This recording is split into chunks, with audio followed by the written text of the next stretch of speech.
I'll show you how to restore a wedding ring. You can see this one is scratched up, doesn't shine much.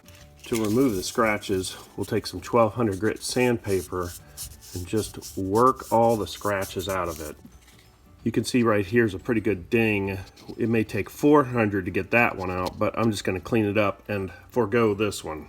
To speed up the process, I'll take a paper towel and I'll wrap it around this step to hold the paper towel on. I'll put the ring on and we'll snug it up on there. I'll spin the drill like a lathe and clean it up.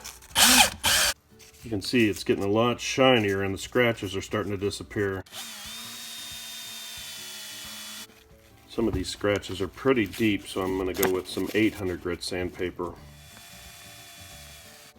All the big scratches are gone, but you can still see that nick in there. I'm not going to take it down that far because I don't want to remove all the material. We'll go back in with some 1200 grit. We'll hit it with some 2000 grit sandpaper. Pull it off the drill, we'll use some 3000 grit. The scratches are gone, but it's not as shiny as it's going to be when we polish it. We'll use a polishing wheel with some rouge and then buff it up. Now you can really see it shine. You can see that wheel almost has a gold sheen to it because some of the gold's coming off, but the ring's getting real shiny. Wipe it down and get all that debris off of there. There it is. The ring is restored.